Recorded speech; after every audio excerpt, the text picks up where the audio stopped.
Labą dieną, meilės mano. Su jumis ir vėl sveikinasi Lina Chaleila. Žinau, mane tėvai vadina Lina, bet aš pasirinkau būti internete ir ne tik internete Leila, dėl to, kad labai gražus vardas. Lietuvoje, pavyzdžiui, iš vis pats populiariausias šunų vardas yra Leila. Nu, ta prasme šunų. Kaliu. Kas antra kalė Lietuvoje Leila, aš apie šunis, kad neįžeisti moteris. Ir kad man šitas vardas labai gražus, dėl to aš ir pasirinkau būti Leila. Bet esmė kame, aš sugrįžau vėl į savo svajonių darbą. Po 4 beveik metų pertraukos aš vėl sugrįžau į turizmą. Reikia man mikrofono, ne? Nes toli telefonas, kažin, kaip girdisi. Esmė tai, kad aš vėl vasarai visam turizmo sezonui įsidirbinau į turistinį autobuso vairuotoją. Aš negaliu atsidžiaugti, nes tai mano svajonių darbas. Dėl to, kad aš noriu vairuoti tik autobusus ir tik su turistais.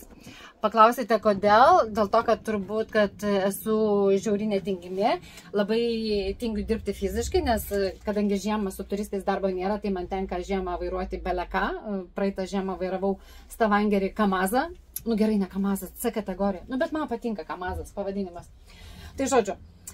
Ir ką, tenai reikia, žinokit, fiziškai dirbti. Tenai, blemba, tu esi 3 viename. Tu esi ir vairuotojas, ir vadybininkas, nes pastoviai ant ragelio tu bandai įsiaiškinti, kur privažiuoti, kur čia įsikrauti, kur čia dar paskui paaiškėja, kad vadyba netokią adresiuką parašė. Tada bandai pasiaiškinti pas tos, kurių turi paimti krovinį, bandai įsiaiškinti, kur čia priliekti. Ai, ne čia, aha. Paskui atvažiavęs dar karočią hujarinį pas blemba kaip su jokia traleriu, kaip grūšikas. Nu, žodžiu, tenai reikia dirbti. O autobusą vairuoti yra tik 2 fiziniai darbai vairuojant autobusą. Tai kaip po visko, kai išleidai savo voveriukus aš vadinu savo turistus, nes man jie tokie, žinai, jie sėdi, griaužia visą laiką kažką kramto, tokie voveriukai. Kai išleidai savo voveriukus, tai susitvarkiau autobusą, išsiplauni, išsisurbiai, išsivalai langus ir taip toliau.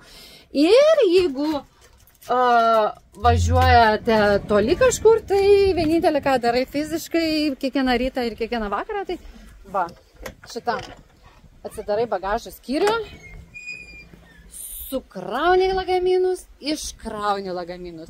Kai būna ten toli, tai va, lipi atsitupus, nusimsi akinius, lipi atsitupus ir va, tai va, stumi lagaminus, o kai jau būna arti, tada jau gali va iš čia va. Svarbiausia saugoti galvą, nes labai dažnai būna bum.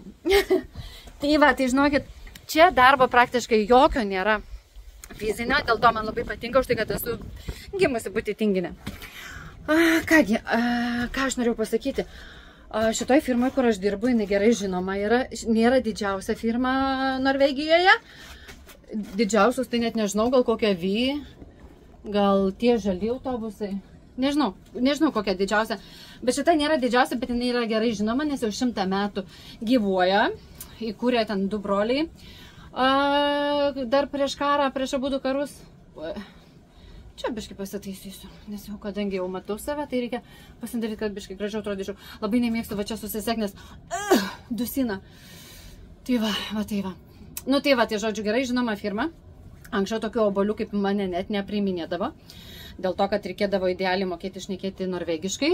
Dabar turbūt nebėra kam dirbti, dėl to, kad jaunimas nesirenka šitos profesijos, nes reikia atsakingam būti, dirbti reikia ir apmokėjimas netoks geras kaip dirbant ofise. Dėl to Norvegijoje žiauriai trūksta vairuotojų.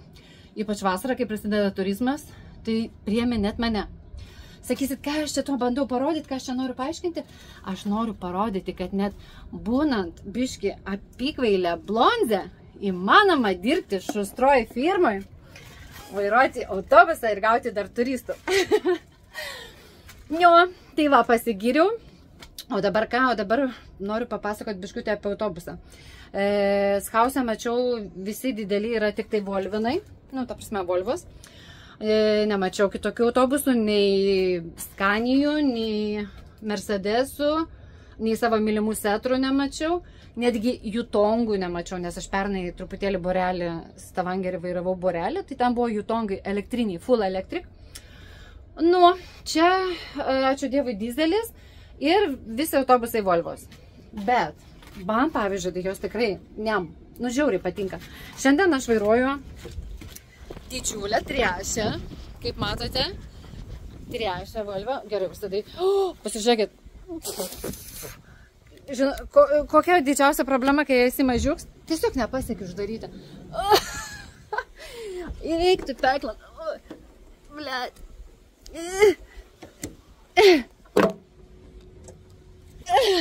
Pasiekiau šiaip ne taip.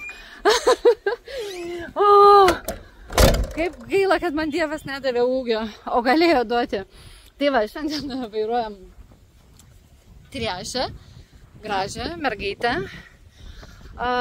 Man labai patinka šitų Volvų skydeliai, dėl to, kad, pavyzdžiui, kai esu susidūrus su Scania, tai man tenai nepatiko šitas, palaukit, šitas nepatikdavo podelio laikiklis, nes ten visas 3 litrekas telpa, paskui būdavo čia labai tuščia ir toli, o čia labai viskas patogu, žinoma, kad automatas, jokių bėgių perjunginėti nereikia, va čia pasistatai arba D, arba R, arba neutralą. Visas skydelis čiki-briki, oplem, neutralas dabar, gerai, mums nereikia. Žodžiu, viskas patogiai va sėdės, o iš karto durės, jeigu tau reikia. Yra žinoma VC, kaip ir visur. 2 ekranai, vienas šitas tenai tiem voveriukam, šitas man. Žodžiu, čia irgi viskas, op, čiun, žodžiu, netgi va, telefonui pasikraut. Labai patinka, labai skydelis yra ahujienas. Nesikeikia. Pats autobusas irgi yra nuostabus, dėl to, kad, pasižiūrėkit, visas stoglangis yra stiklas. Gali žiūrėti žvaigždės naktį, dieną gali žiūrėti, kaip dangus mėlynuoja. Nu, belia kokio grožio, tikrai. Nors jisai ne pats naujausias, nes dabar, kiek žinau, dar šita firma laukia atvykstančių 4 naujausių autobusų, bet šitas man tikrai toksai pupa uoga. Nu, čia biškai tik tai gal ant grindų uždėčiau kilimą, bet kai nėra kilimo, lengviau tvarkytis, nereikia siurbti. Ir aišku, kaip ir visose turistiniuose autobusuose, per vidurį yra kas? Pati reikalingiausia autobusui vieta. Jau čia dabar bus užrakintas. Negalėsiu atidaryti jo, nes netarkinau. Bet tai aišku, kad yra tupykla. Patupėjimui, pamastymui. Geriausia nesinaudoti autobusai, ypač jeigu važiuoju toli, kad paskui nebūtų va čia va gale, kai sėdi ir taip. Bet šiaip tikrai. Turime atsarginius išėjimo variantus su plaktukais. Jeigu jau kartais netyčia kažkas užkrito, apsivertė, arba šiaip naudokitės, prašom, plaktukus į stiklą, ne į galvą. Ir sėdynės, aišku, reguliuojasi, ten gali ir vienaip atsilenkti, ir kitaip atsilenkti, nes Volvo tikrai pasirūpina šitais visais patogumais, kad būtų patogu keliauti. Pasidarai rankeną, kad niekas čia tavęs nekūcintų, žinai, netrukdytų tau vaikščioti. Ir atsilenkia. Ir mėgi. Aišku, būtinai prisiseki, kad neiškristum, nes jeigu Leila vairuoja, gali būti, kad ant posūkio biškį pavers. Ir va, ir savo. Ir kelionė. Aklepata. Tyva, meilės mano. Nežinau, kaip seksis toliau, bet tikiuosi, kad sugrįšiu į YouTube, kad netingėsiu daryti filmukų, nes suprantat, dėl ko aš, pavyzdžiui, YouTube nieko nededu, nes tik tokia labai easy. Paspaudai filmuoti, ten biški ble, kažką pašnekėjai ir iš karto įdėjai. O YouTube, kad padaryti filmuką, reikia daug laiko. Reikia su movie makeriu tenai žaisti. Reikia visokias, tai jeigu nori dar nuotraukytės, muzikytės ar dar kažką, nu žodžiu, visokių ten pajėbėnių ir užtrunka daug laiko. O norvegai mane išlepino. Labai iš tikrųjų bloga šalis yra Norvegija, nes norvegai mane išlepino, kad už kiekvieną mano pirstelėjimą, už kiekvieną mano darbą jie man moka. Ir paskui supranti, tu nieko nenori daryti už dyką. Galvoju, aš čia dabar valandą laiko krušęs už dyką. Ne. Žinai, nu tipo, ai ne, geriau tada nedarysiu. Baidavai, kokie žaibai makiuinai šalia mane stovi. Gal išlipti į lauką, pasivaikščioti prie jų. Gloziai, glazuoliai. Nežinau, kas čia vyksta per parodą, renginys, bet žodžiu, mes čia atvažiavom ir aš dabar turiu biškį laukti, kol visi išsiskirstys. Tai va, meilės mano.